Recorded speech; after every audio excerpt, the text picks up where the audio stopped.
Welcome to another DK Custom Products video. I'm Dwayne, this is Kevin, and this is going to be the first video in a multi-part series.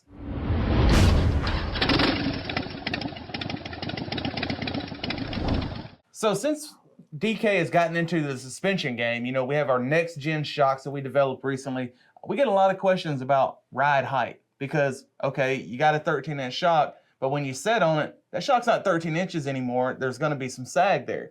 And there's different travel lengths, that equates to different sag, different tire size. There's so many different variables. A lot of people will they'll replace their 13-inch shocks with one of our 13-inch shocks and then be confused about the ride height. They don't really get that sag is a factor. A big group of people that fall into that are the trike owners, because over the years, Harley has made very few changes to their trike design, but the changes they made were pretty notable in regards to rear suspension. So what Kevin did, he went to the local dealership and he took some measurements. So I went and measured 5 tri-glides and 2 freewheelers. The first was a 2016 twin cam tri-glide with 13-inch OEM shocks. Right, just for reference, that is the standard OEM shock length, 13 inches. And then a 2018 M8 tri-glide with 13-inch OEM air shocks. And then a 2019 M8 tri-glide with 14-inch next-gen shocks and comfort bracket. And then a 2021 M8 tri-glide with the factory OEM coil-over shocks, a 2022 CVO M8 right, that has the coil-over OEM shocks and has the low-profile tires. And then the other thing, the 2 freewheelers I measured was the 2017 M8 with 13-inch OEM air shocks, 2022 freewheeler with the OEM coil-over shocks and low-profile tires. All right, so these trikes, Harley started producing trikes in 2009. You know, there's the tri-glide, there's the freewheeler, and then a couple years there was like a street glide trike. And up until 2019, so from 2009 to 2018, there were 13-inch air shocks. Same as what's on the touring bikes. Right. 2019 came along, they upgraded to their premium hand-adjustable coil-over shocks. That is the only change that was made. The mounting hardware, the lower shock mounting brackets, the rear end, nothing else was changed. Everything was the same. Only the shocks.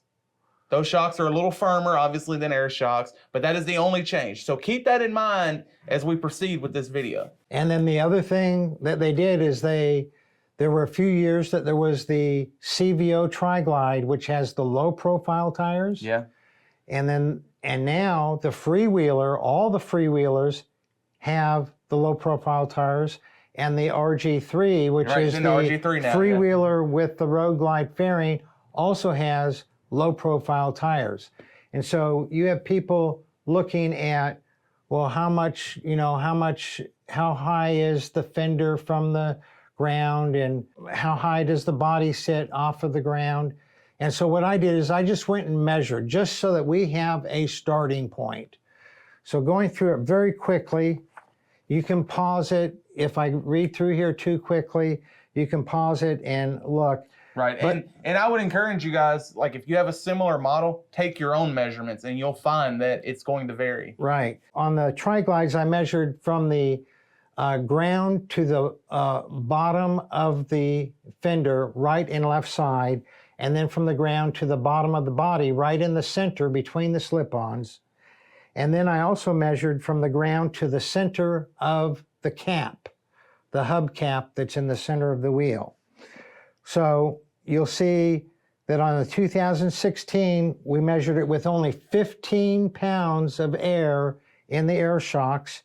The right fender was 9 1/4 inches off the ground, left fender 9 inches off the ground, bottom of the body at the rear 7 inches off the ground, and then from the ground to the center of the cap, 12 3/8 inches off the ground. Now we move to basically the same bike, but with 35 pounds in the air shocks. Now the right fender is 9 3/4, left fender is 9 1/4. So you notice that on these first two that we've looked at, that there's a difference between the left and right fender, how high is off the ground. We're going to get into that in the next video in this multi-part series. So let's move on.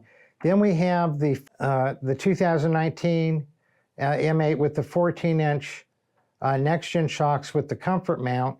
And you see that it's a little higher, 10 inches on the right fender, 9 3/4, and then 8 1/4 from the bottom of the body. And then look at this, from the center of the hubcap to the ground's 12 1/4, where the previous two were 12 3/8. Again, we're going to get into that, why that's the case in the next video. And so if you're following along, you can see there's so many different variables between we're nowhere near done yet. Yeah. So then we go to the coil over shocks, and I had that adjusted to 0, so no preload whatsoever. It sat 9 7/8 inches at the right fender, 9 3/4 inches at the left fender, 8 inches at the bottom of the body, and then 12 3/8 from the ground to the center of the hubcap. Then all of these first 4 tri-glides had the regular rear tires 16-inch wheels. Yeah. Now on this one has low profile tires. Right. You see that there's hardly any sidewall on these tires. These are the OEM coilover with 0 preload on the rear shocks with the low profile tires, 10 inches off the ground on the right, 9 7/8 on the left. The bottom of the rear body, 8 1/4. And then from the center of the hubcap to the ground is 12 3/4 inches. So significantly higher than any of the others. Now we'll move on to the Freewheelers, which are a little bit different, but again, every suspension component is the same between the Freewheelers and the Tri-Glides. And then, so the 2017 M8 Freewheeler, of course, it has the air shocks. They were set at 20 PSI.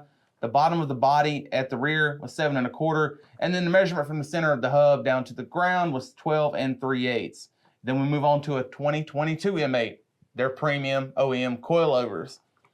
No preload applied to those coilover shocks. And this one has the low profile tires. Again, the bottom of the body at the rear, 8 inches. So it's set a little higher than the air shock, but we expected that, and we'll get into that again. More information to come in the next video. The center of the hub to the ground, 12 3/4 on those low profile tires. So that's something interesting also. Now, a lot of us, and I was sort of under the assumption as well, the overall radius of the rear tires on the CVOs and the non-CVOs, I assumed they were the same. They're not. They're literally 3/4 of an inch larger in diameter. Right. So that makes the axle sit 3/8 of an inch higher with those low profile tires than with the higher regular profile tires. Right, and you would think that would change the geometries of the swing arm, the axle mounting, it, all these components, but it doesn't. Harley just approaches it in a very crude manner and just throws the same parts at all the different models, even though they have different size wheels, different size tires, different suspension. They just throw all the same parts at these models. So why are we even doing this video? It's really simple. In the beginning, when Harley first came out with the Trikes, they had the air shocks and people adjusted to different levels, but almost every Trike out there was sitting like this. It was dragging. The tail end was lower. And so the whole subject of lift kits came up, where you add a lift kit to get the Trike level. When you add a lift kit to get the Trike level, it also steers a little bit easier because of the geometry. We'll put a link in the description below to a whole article on how the geometry can make the steering easier or more difficult. Right. So in the beginning, there was all the way up really through 18, there was almost all Trikes were dragging their ass, and people were having trouble just going over small slowdown bumps and all that. And then in 19, when they came out with the coilover shocks that are super stiff, that have no sag in them, now all of a sudden the bikes are sitting level, and people are going, well, they were comparing those bikes with bikes that had air shocks on it that were sagging. Right. and they were measuring, people were measuring my bike, their bike versus another people's bike. And then people with the 19 and laters were also putting aftermarket shocks on.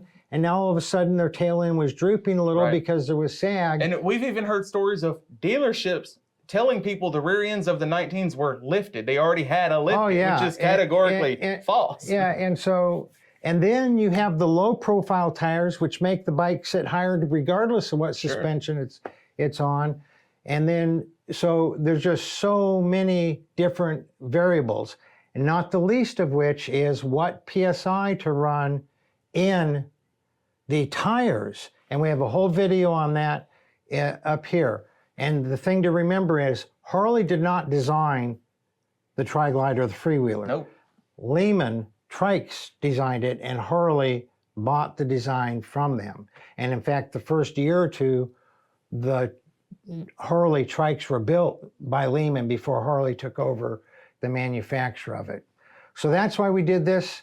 In the next couple of videos, we're going to dive into some of the few details regarding this and how to understand what you have, why what you have is measuring the way it's measuring, and what you can do about it. And what you can expect in the end, what your ride height will be roughly. Now, keep in mind, these bikes, again, we've said it 100 times, there's so many variances in how they're put together. Even where you're measuring from can play a role in what measurement you're taking, because the body may be mounted crooked from the factory. We'll touch on that more in depth in the next videos. If you guys have any questions at all about anything you've seen in this video, leave us a comment or shoot me an email to support@dkcustomproducts.com. You all ride safe out there.